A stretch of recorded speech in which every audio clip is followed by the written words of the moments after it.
ranking every boxing movie I've seen. On number 14, Rocky 4. Rocky 4 feels just like a very empty movie. It feels like it's trying to hit every single main plot point that all the other Rocky movies at this point also did, and therefore it just feels very empty. There's some Cold War propaganda. There's two training montages back to back, which are just very boring. And there's a weird robot that I don't even know why it's in the movie, to be honest. Number 13, Rocky 5. Rocky 5 tries to be very different than all the other Rocky movies up to this point, but it doesn't really manage to do that for the whole movie because it still ends in a very normal final fight for a Rocky movie. And because of that, it kind of destroys all the character progress that we had for Rocky and Adrian in this movie, so it really just is unfitting, even though I appreciate making it this change. Number 12, Rocky Balboa has very big problems with characterizations, to be honest, because all the relationships are not really as fleshed out, but I think this movie still works. I think it's super interesting to see all the Rocky characters in a new stage of their lives,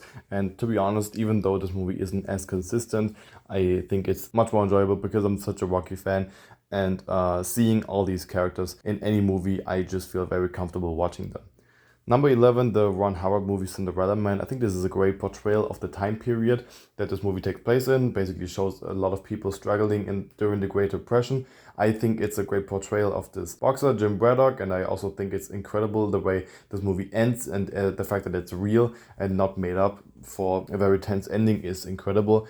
I think the villain of the movie is very one-noted and just boring, but it's still very enjoyable. Number 10, Creed 3. Creed 3 is great. I think it's not as good as the other two Creed movies. It's not really needed, but it's still, despite that, very entertaining, very thrilling, and I also think the villain, played by Jonathan Majors, is very great. I just think it's, again, not really a needed movie, and I also think that some of the drama that is going on between Adonis Creed and his daughter just isn't really mentioned anymore in the later parts of the movie, so yeah. Number 9, Southpaw. This movie is directed by Antoine Fuqua, and it's easily his most emotional and personal movie because it actually makes me invested in the emotions of the movie and in the characters much more than any of his other movies, and I think Jake Gyllenhaal gives such a great performance in this film. He just gives it his all, and basically everything about this movie is just so heartbreaking. I think is incredibly well acted.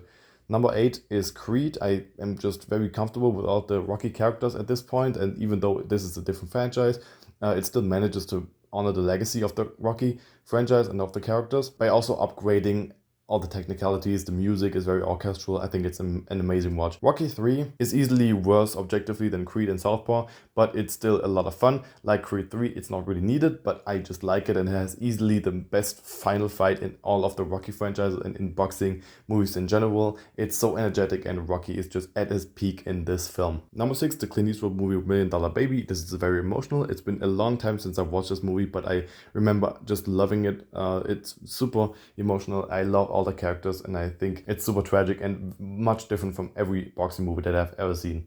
Raging Bull, directed by Martin Scorsese, is my number 5. This movie manages to feel so different as a biopic because it doesn't try to honor the character that this movie is about, like for example Cinderella Man, because this movie just shows all the bad sides of the main character. It's just honest, brutally honest, because it's written by the same guy this movie is about. He's very honest about his past, and I just appreciate this movie for doing that.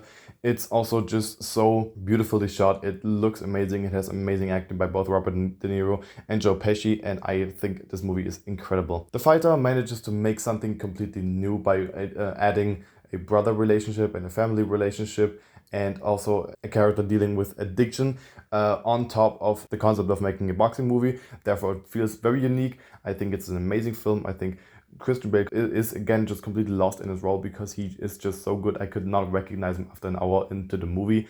And also Mark Wahlberg is very underrated in this film because he manages to play a very quiet character instead of a very charismatic character that he plays, for example, in Transformers or Spencer Confidential. Rocky 2 is my third favorite boxing movie. It's just fun to see that even though the first Rocky movie is so perfect, this just manages to be a very good sequel, giving us both an insight into Rocky's life after this fight and also Apollo Creed, which is just so interesting. And I think it's a very unique concept to see that both of these people are so different but still have this obsession over boxing.